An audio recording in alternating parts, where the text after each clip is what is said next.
Louis Malesherbes Goldsborough was a rear admiral in the United States Navy during the American Civil War. He held several sea commands during the Civil War, including that of the North Atlantic Blockading Squadron. He was also noted for contributions to nautical scientific research.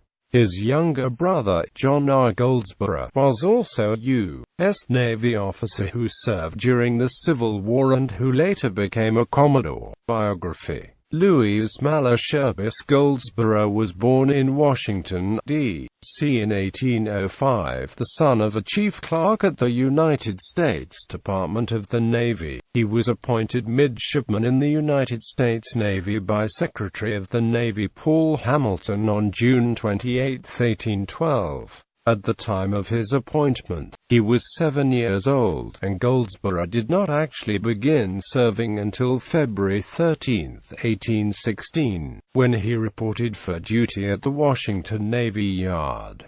In 1831, Goldsborough married Elizabeth Worth, daughter of William Worth, U.S. Attorney General from 1817 to 1829. Together, they had 3 children, William, Louis, and Elizabeth. In 1833, after helping lead German emigrants towards estates near Monticello, Florida, Goldsborough took leave from the Navy to command a steamboat expedition, and later mounted volunteers in the Seminole War. Naval service. During the Aegean anti-piracy campaign, Goldsborough led a 4-boat night expedition from Porpoise in October 1827 to rescue British merchant brig Comet from Mediterranean pirates. In 1830 he was appointed first officer in charge of the newly created Depot of Charts and Instruments at Washington, the crude beginning of the United States Hydrographic Office.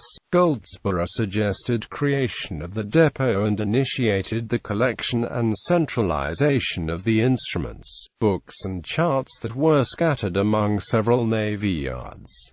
After 2 years he was relieved by Lieutenant Charles Wilkes.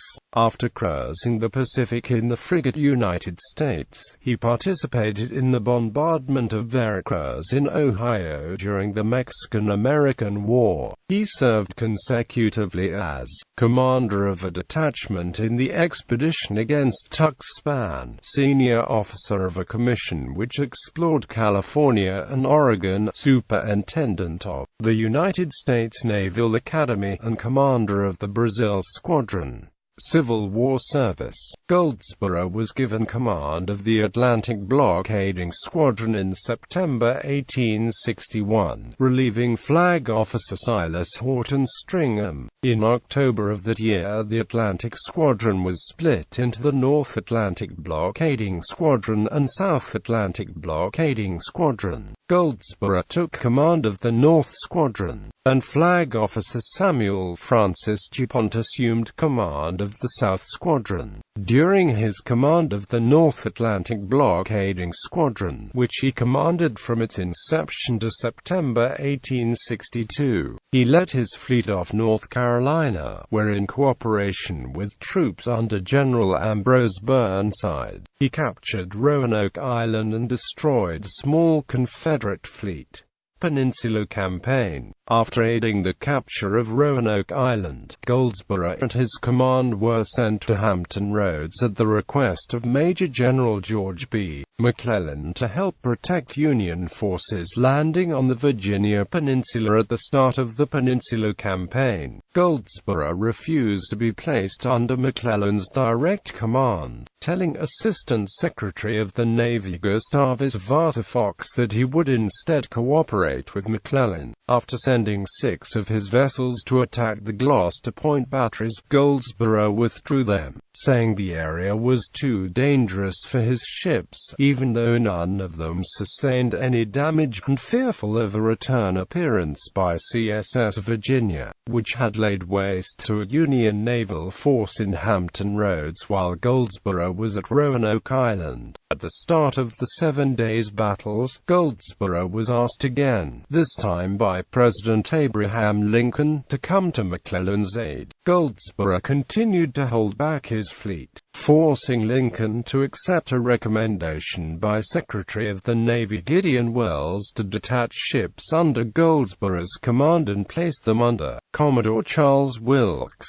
who as a lieutenant had relieved Goldsborough at the depot of charts and instruments, and who would report directly to Welles. This move, coupled with newspaper accounts critical of the Navy, so seriously hurt Goldsborough that he requested that he be relieved. He was promoted to Rear Admiral in August 1862, and in September passed command of the squadron to Acting Rear Admiral Samuel Phillipsley. Goldsborough would finish the war performing administrative duties in Washington, D.C., post-Civil War service and death. In June 1865, Goldsborough became the first commander of the European Squadron, formerly the Mediterranean Squadron. In 1868, Goldsborough returned to Washington and took command of the Washington Navy Yard, a position he held until he retired in 1873. Rear Admiral Lewis M. Goldsborough died on February 20, 1877. Namesakes. The United States Navy has named 3 ships sus Goldsborough in honor of Admiral Goldsborough.